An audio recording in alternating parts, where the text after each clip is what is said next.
It's time for some more of the Parthia campaign. In the previous part, we took down loads of armies. In particular, we defeated some Scythians and took one of their territories. We also took down what must have been the main force from Pontus, so they're probably out of the war for a bit. But our real opponent has now appeared. A big stack of Seleucid troops is here attacking Antioch. It's time to defend the city walls. As we watch their siege engines approach, I noticed that the siege tower is shooting me. I don't remember this happening. Maybe it's not in Medieval 2 or something, but we're actually getting killed as they come in. They could very well park that siege tower right in front of us and probably kill quite a few. Although we are shooting fire arrows sometimes out of the towers, so I guess they'd die eventually. Seems like there could be an exploit there if you got some siege towers yourself. As for those fire arrows, they're actually able to take out the ram, which I did not expect. That's great news. Now we don't have to defend the inside of the gate, especially against pike phalanxes pushing through, which could be dangerous. Instead, the fight will be decided on the walls, where those pike phalanxes will be weaker than usual. So here we go, just need to see what the outcome of this is. The one thing working against us is our use of Eastern infantry, who, as I think I've mentioned before, have the same attack as peasants, so they're not very good at killing enemies. I'm also stirring up some trouble on the flank there with my horse archers. Thought maybe I could cheekily just chip away at the edge of the enemy's waiting cav formations, who will get involved later if the enemy can capture the gate. I was also watching there to see if the towers were killing enemies. Well, not at a dramatic rate, but they do have their phalanxes standing below the towers, so we'll certainly grab some free kills there. It's different from game to game how important that is. Not quite sure how it works in Rome 1. As for my cheeky cav move, it failed pretty spectacularly. Because of our horse archers having no morale, the enemy's militia cav run forwards and manage to catch us. We rout instantly through their cav and die, and now we're going to run back through their phalanxes towards the gates and die even more. I pulled the rest of the horse archers back inside the town at this stage. So it really does just come down to this fight right here. We are killing some enemies. They're also starting to kill me though. And the thing we'll find is that they don't need to kill very many of us to effectively win this battle, because of morale, of course. There was one thing I could do here to help myself out though, well in theory anyway. I thought I could get the horse archers to sit below the wall and shoot into the flanks of the enemy blobs, especially effective from horseback since they're a bit higher up. Well, even if it is especially effective, it didn't really work, either because I couldn't really get them to shoot, or because it didn't really do anything. I think the units prefer to shoot up into the sky and down, even in this situation. I feel like I've got that working before in Medieval 2 at the very least.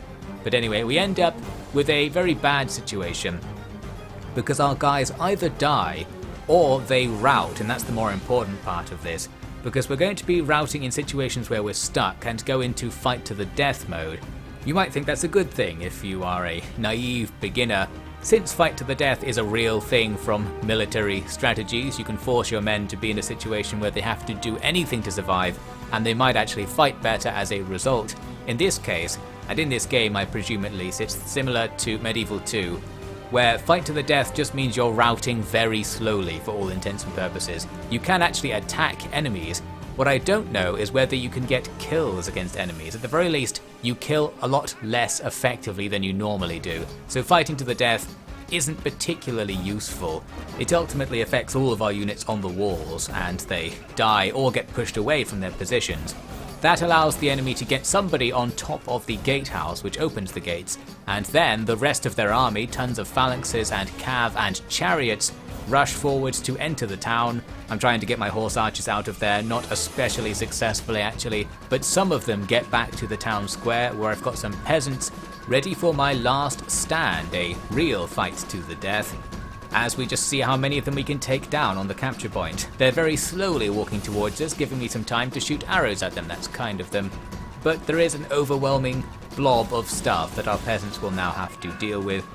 That's not going to go especially well for them, suffice to say. Against the normal cav, like the militia cav in particular, the peasants actually have a decent chance of taking a load down.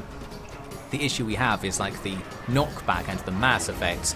because the enemy's cav are surrounding us, chariots are getting inside our units, so it's unlikely that many of my units here are actually delivering attacks, even if they would be able to take the enemy down. I'm not sure if peasants get a defense or an attack bonus against cavalry because their weapon is technically kind of a spear.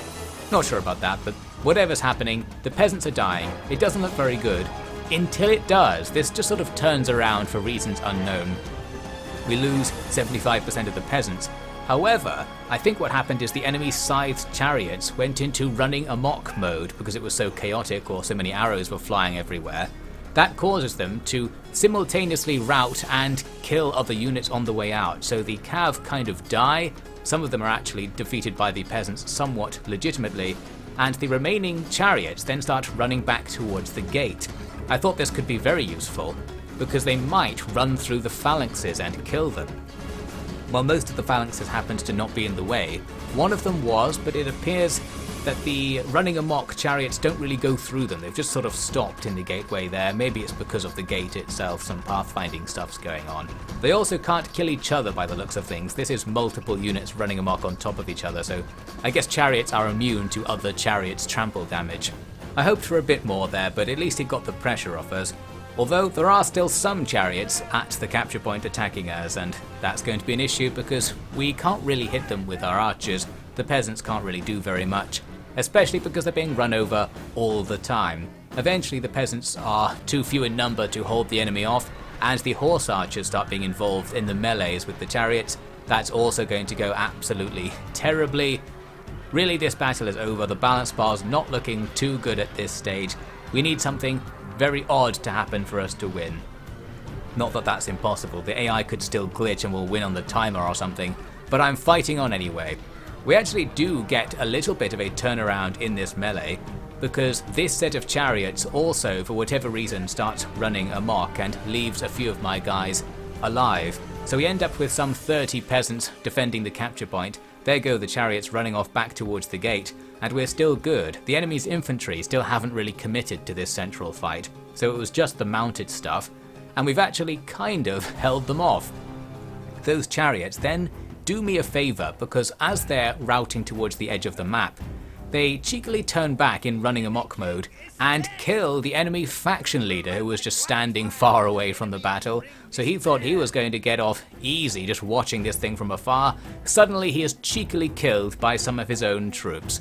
Well, that helps us out, I suppose. Not really in this battle, because the morale loss from having the faction leader die won't be enough to stop the enemy's infantry defeating our 30 peasants. However, on the campaign map, it's going to make things a bit better because that guy was actually a high-level officer with good stats, and it's just a propaganda victory. It's a meme, we killed him somehow, pretty cheeky. Looks like our final horse archer has got the right idea, hiding in some back alley as the peasants die for their country or something. Down they go, and we do lose the battle, believe it or not. But it was certainly a messy one for the Seleucids. On top of losing their king, they lost more than half of their troops, especially among their more valuable cavalry units. So that's something. It's going to make it easier for us to counterattack, and we're going to counterattack right away. Because we already have an army sneaking down Seleucid back lines there, I was going to use them to relieve this siege. Since we've already lost it, we can start this siege going the other way and immediately begin the process of retaking Antioch. We'll need some infantry to go over there and help out, of course, but that can be arranged. Next up, we need to defend ourselves when the Egyptian rebels at Petra sally out. I just had them under siege for all of their siege time here, mainly because I couldn't be bothered to attack them. We certainly could do with the force I have here. So out they come. This will make things easy for us because we can move forward the horse archers to attack while they're forming up as they come outside of the gate, and grab some free kills. And they don't react very well to this if they haven't formed up yet, allowing us to grab tons of free damage, although with their cheeky rebel armor upgrades it will be less than this would usually do. Here's some trouble though. This unit of light cav runs out into my blob of horse archers. We can't really get away, and it took about 1 second for us to lose half a unit of troops. Our guys really suck. At least they didn't rout this time, perhaps because we have a proper general. They will tolerate being in melee, they just die real fast. We need to get out of there. Light cav remains a pretty decent counter to horse archers, just because the horse archers won't run away properly most cases. Now my way to counter this was to have the horse archers run behind the spears and have our camels run out to intercept the enemy's cav. It was a nice idea since the camels get a bonus against cav, but I don't know if they get that bonus against chariots, which we also have to face here. And indeed the camels just die pretty fast, they're probably weak against chariots like cav are. Now we just need to hide behind our spearmen effectively. We've got a nice thin but long line of spearmen, so we can pull everything back behind that and see what happens. Ideal for when the chariots make their attack, and here they are doing just that. We've seen before that a line of terrible spears is enough to stop the usually very powerful chariots. I'm not quite sure why. It's almost as if the bonus against cav isn't enough to explain it, because chariots have like 5 hit points and high stats and armor, but they die instantly when they hit spear lines. There must be something specific about chariots running into the front of spears that makes them weak, something coded into the game about it. I don't know. Whatever the case, with those chariots gone and the cav dying as well, we can go back out and harass the infantry all the livelong day, and in particular, because it's a sally battle, when they rout, we know they're going to run back towards the gates, so by having our archers be near the gates, we're ready to kill them as they go, and indeed if they come back out. We end up with a decent result, some early losses taken, but overall, those rebels go downtown and we take the town as a result. Handy stuff. We'll see if we can keep it this time. Now Pontus has done a very cheeky siege up here. Just a couple of units have snuck through and started a siege at one of my cities. I sent a few guys to reinforce this sally to help me take them down. Or did I? Because as the sally happens, there's nobody here and I was confused. I think what's going on is that when you sally, your reinforcements are drawn from tiles around the town, not tiles around the army you're attacking, which is how it normally works in other situations. So basically I needed to attack with the other army to have both forces fight. In this case, I can just quit the battle, it calls it a draw, and nothing happens, so I wasn't punished for that mistake. Up north things are getting a bit more stable, so I felt okay moving out some troops to go and have an expedition towards our new borders out here. There are still Scythian territories we could attack. I was more concerned though with just knowing where their armies are, knowing when they're going to attack me and such. A couple of their units are right here besieging Tannes, where we've got a force defending. It's 1 unit of archers and 1 of horse archers, but they're both high quality examples of those units, and we are mostly peasants, so perhaps that's why they felt confident doing this. Still though, we have 2 generals, some horse archers of our own and some spears. That should be enough to deal with this situation. The horse archers Cantabrian circle and shoot, the spears run at them, and the horses run at them from a different direction. And that is just about enough to clear this situation up. Their horse archers are trying to skirmish away, but half are already dead, and their foot archers get caught in melee and rout really fast. Even for a chosen archer unit, you'd think they'd have higher morale or something. Who knows? Down they go. That's the end of that battle. The siege is relieved. We'll just stay on the lookout for more Scythians. I wasn't that interested in attacking them, as I mentioned last time. It's a similar deal with the Egyptians. We've got a big army here that could attack them. Here I'm actually going back to engage a force that had walked past me. It's not much of a force, and we're really getting to the point of battle fatigue. I could probably kill them with minimal losses if things went well, but I don't want to, so it's time to start relying on auto-resolve, although not without saving because I'm not absolutely insane. But it ends up being okay, I suppose. We didn't really kill the enemy very much, that's the main downside to that battle, so they're probably going to come back later. We'll talk more about that in a sec. Looks like Pontus have thrown another army together, and it's attacking Hatra once again, so need to do something about that. And realistically, it's the horse archer army at Antioch that needs to do it, so we need to resolve the Antioch situation. Back to Egypt now. I decided to grab one of the 2 armies in this area and have them recommit to be an anti-Seleucid army. So they're going to walk up the coast towards Antioch and drive for our objective, the thing we're supposed to be doing. Whereas when it comes to Egypt, I'm just going to put a watchtower on the border and then have 1 army hang back. I'll recruit more stuff so we vaguely get back to 2 armies because we need to defend both Jerusalem and Petra in that region. But we're not going to go on any more offensives against Egypt. Now we need to take down that sneaky Pontic siege for real by using our relief force to initiate the battle. Not much to say about this one. We attacked them from multiple sides. The spearmen did well, routing the enemy general, perhaps just because the horse archers had whittled him down or something. And then we killed the pikes freely, so that's that. We'll move swiftly on to a more important fight. We're back at Antioch to attack it, so Antioch's getting a lot of action in this episode. I'm attacking with a small group coming from the south, and our horse archer stack will just be reinforcements. Despite seeing earlier in this very part that a ram can't make it to the gates, I tried to push a ram to the gates and it got set on fire, so that didn't work. However, I've prepared a whole bunch of sapping points, those little wooden things you can see, which will allow us to use infantry units to blow up parts of the wall at our leisure. It takes a while, so skipping to when it's done. Here we go, there's now a gap in the enemy wall, we don't need a gate. There were actually some pikes standing on top of the gap that I formed, so we killed a bunch of guys setting that up as well. Now it's time to try and exploit the gap. A few guys were hanging about on the inside. What I wanted to do was maybe set up some sort of horse archer thing where we can shoot through the gap and kill guys to make a space. It doesn't quite work so well, especially because the enemy's pike unit nearby was kind of stuck up against the wall. You can see them in a block on the right there, and our horse archers kept wanting to target them. Some enemy militia cav were there. We ended up pretty much just having a melee fight in the breach. Pretty nasty, but both sides are using ranged cav, so we both have the same disadvantage, but we have loads of stuff, so we brute force our way into the town and can capture bits of these streets. Now the real challenge begins, trying to stop our horse archers doing anything too weird. We're actually not under that much pressure, because the AI has a bunch of units defending against a non-existent attack at the other side of the town. So we're able to secure tons of stuff. More units are starting to come over to investigate us, but they're not being that aggressive, like right here. Those enemy militia cav should probably charge right into my mercenaries here.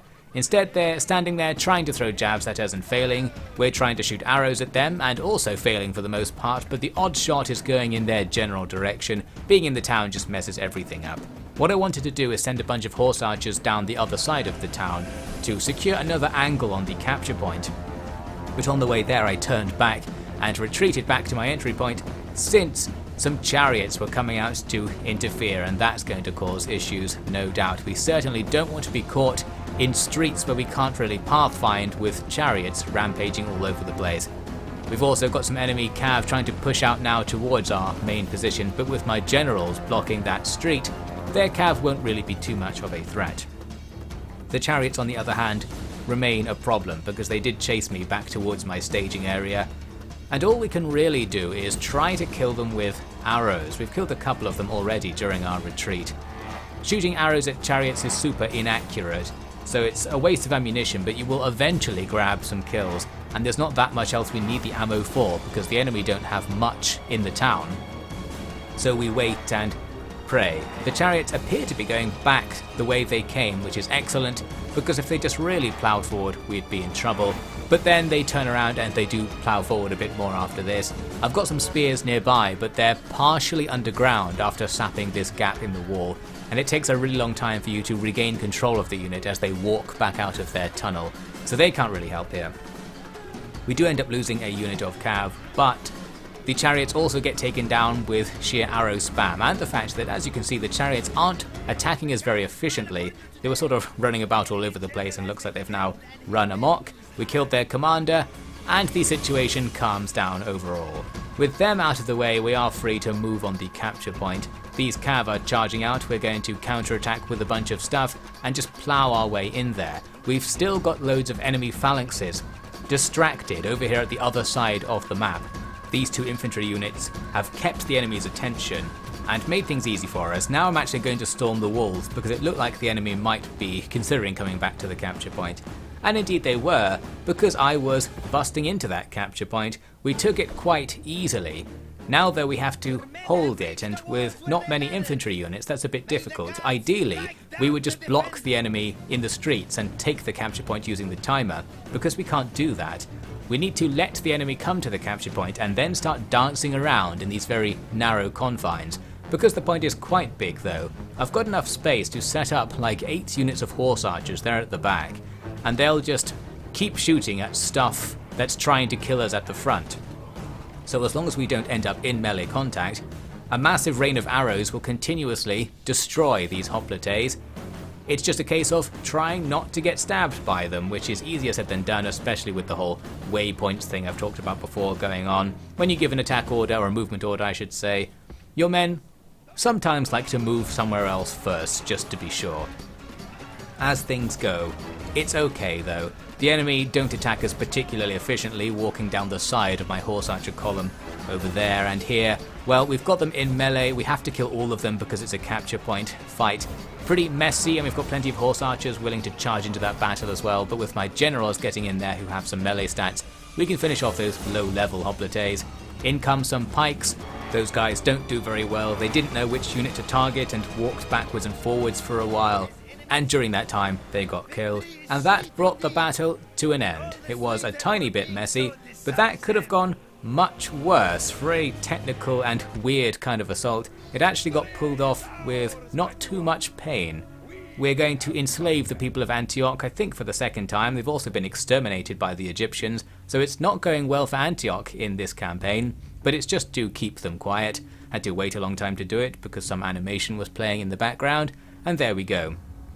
With this we'll end this part, and in the next part I'm going to do the thing I keep claiming I'm going to do. That is, the objective. We're finally going to focus down the Seleucids. While I claimed I was going to do it before, we ended up getting distracted by various little things, but now I've actually started doing it, so I know it's going to happen in the next part. We just have to take 3 Seleucid towns and we'll have our victory conditions, although of course not really because the victory conditions were already met by someone else, but we're ignoring that. I'll see you next time.